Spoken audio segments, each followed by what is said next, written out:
Phronesis investor academy के इस brand new video में आप सभी का स्वागत है। इस वीडियो में हम स्मॉल कैप कैटेगरी के एक legendary fund that is SBI small cap fund का डिटेल रिव्यू करेंगे। डिटेल रिव्यू में सबसे पहले हम इस फंड का पास्ट परफॉर्मेंस चेक करेंगे across different market cycles. That is जब मार्केट अच्छा करता है तो इन्हीं और ज्यादातर फंड्स का परफॉर्मेंस अच्छा रहता है, लेकिन जब मार्केट में काफी ज्यादा गिरावट आया था तो उस समय इस फंड ने कैसा परफॉर्मेंस दिया था। इस फंड के पास्ट परफॉर्मेंस के साथ साथ हम इस फंड के इन्वेस्टमेंट स्टाइल के बारे में जानेंगे और साथ ही हम ये भी जानने की कोशिश करेंगे कि ये फंड हमारे पोर्टफोलियो के लिए कितना ज्यादा सुटेबल हो सकता है। और मोस्ट इंपॉर्टेंटली हम ये भी जानेंगे कि फ्यूचर में हम इस फंड से किस तरह का परफॉर्मेंस एक्सपेक्ट कर सकते हैं। तो इसके लिए हम इस फंड का market cap allocation, sector allocation और स्टॉक पोर्टफोलियो चेक करेंगे। अगर आप हमारे YouTube चैनल पे पब्लिश होने वाले वीडियोस का रेगुलर अपडेट चाहते हैं तो आप हमारा टेलीग्राम चैनल ज्वाइन कर सकते हैं। इसका लिंक मैंने डिस्क्रिप्शन में प्रोवाइड किया है।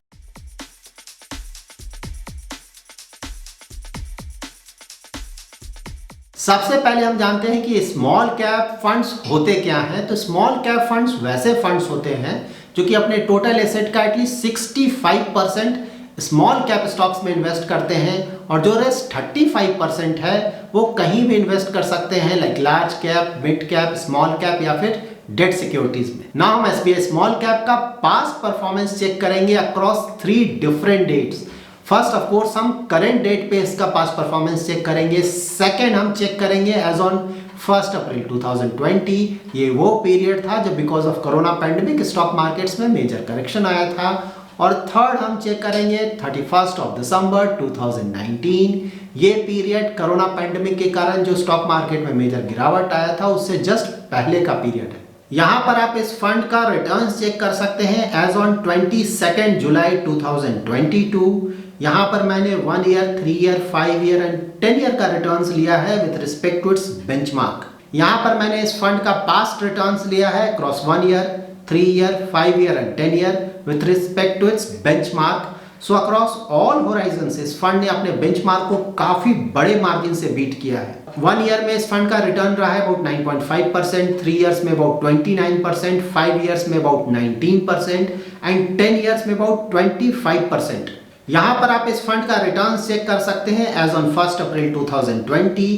यहाँ पर आप देख सकते हैं उस समय लास्ट 1 ईयर का बेंचमार्क का रिटर्न कितना कम था। उस समय बेंचमार्क गिरा था 36% से, जबकि ये फंड गिरा था सिर्फ 22% से। तो उस समय इस फंड का जो डाउनसाइड प्रोटेक्शन था वो काफी अच्छा था।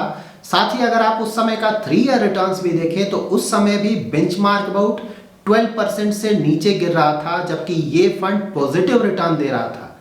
5 इयर्स में भी बेंचमार्क का रिटर्न निगेटिव था, जबकि इस फंड का रिटर्न्स था पॉजिटिव 8% का। 10 इयर्स में भी इस फंड का रिटर्न्स उस समय भी काफी ज्यादा था। यहां पर आप इस फंड का रिटर्न्स चेक कर सकते हैं एज ऑन 31 दिसंबर 2019।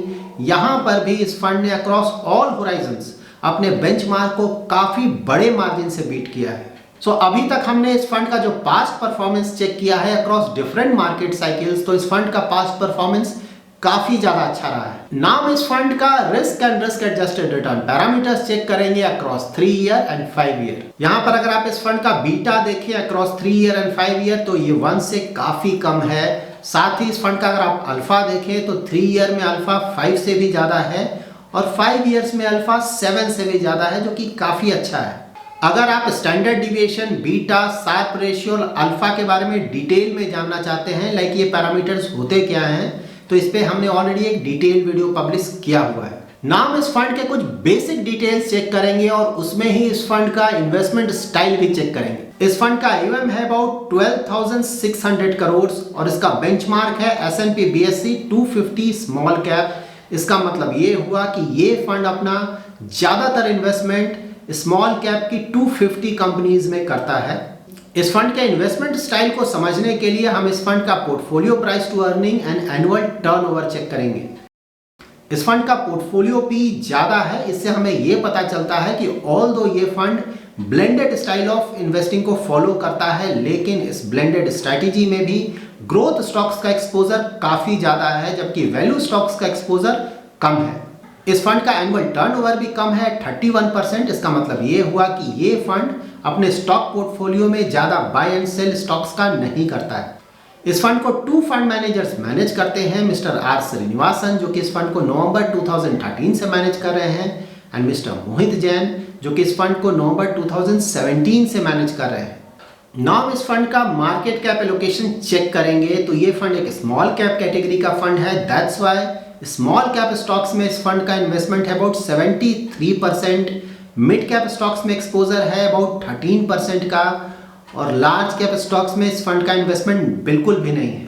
और साथ ही इस फंड का कैश और कैश इक्विवेलेंट कंपोनेंट भी काफी बड़ा है एट 9.62% का। इस फंड ने अपने टोटल एसेट का 4.24% डेरिवेटिव्स में भी इन्वेस्ट किया है। डेरिवेटिव्स में इस फंड ने नेशनल स्टॉक एक्सचेंज 28 जुलाई 2022 का इंडेक्स फ्यूचर लिया है और उसमें इसने लॉन्ग पोजीशन लिया है।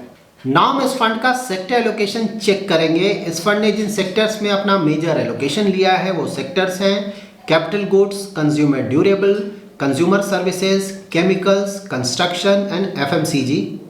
इस फंड का कैपिटल गुड्स में काफ़ी बड़ा एक्सपोजर है 21.57% का।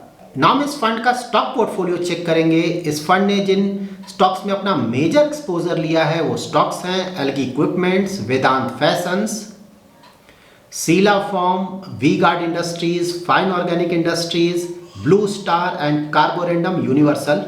सो अगर आप इस फंड के स्टॉक पोर्टफोलियो को देखेंगे तो ज़्यादातर जो स्टॉक्स हैं वो स्मॉल कैप कैटेगरी के वेल नोन स्टॉक्स हैं, और साथ ही ज़्यादातर companies very high growth companies हैं। दैट्स वाई इनका पी रेशियो ज़्यादा है, और दैट्स वाई इस फंड का जो overall portfolio price to earning ratio है वो भी ज़्यादा है। So after this detail review of SBI small cap funds, हमने जितने भी पैरामीटर्स चेक किए हैं उसमें से ऑलमोस्ट सारे पैरामीटर्स में इस फंड का परफॉर्मेंस काफी ज्यादा अच्छा रहा है। सो ओवरऑल इस फंड से रिलेटेड सिर्फ एक कंसर्न सामने आ सकता है और वो है इसका बड़ा AUM। करेंटली इस फंड का AUM अबाउट 12,600 करोड़ है, जो कि एक स्मॉल कैप कैटेगरी के फंड के लिए बड़ा AUM है। इस फंड का जो बड़ा AUM है फिलहाल वो हमारे लिए मेजर कंसर्न नहीं है। ऐसा मैं मोस्टली 3 रीजंस के कारण बोल रहा हूँ। फर्स्ट रीजन है कि ऑल्दो इस फंड का AUM बड़ा हो गया है लेकिन परफॉर्मेंस वाइज इस फंड का परफॉर्मेंस काफी अच्छा रहा है। सेकेंड रीजन है कि जब भी किसी भी स्मॉल कैप कैटेगरी का जो AUM है वो बड़ा हो जाता है तो उस समय उस फंड का जो स्मॉल कैप का कंपोनेंट होता है वो रिलेटिवली कम होने लगता है। लेकिन यहाँ पे इस फंड का अगर आप स्मॉल कैप कैटेगरी के स्टॉक्स में एक्सपोजर देखें तो वो अबाउट 73% है, जो कि काफ़ी अच्छा है। तो वहाँ भी इस फंड के साथ कोई प्रॉब्लम नहीं है। और थर्ड हो सकता है कि जब भी स्मॉल कैप कैटेगरी का जो AUM बड़ा होता है तो स्मॉल कैप कैटेगरी के जो फंड्स हैं उसमें number of small cap stocks काफ़ी ज़्यादा हो जाते हैं।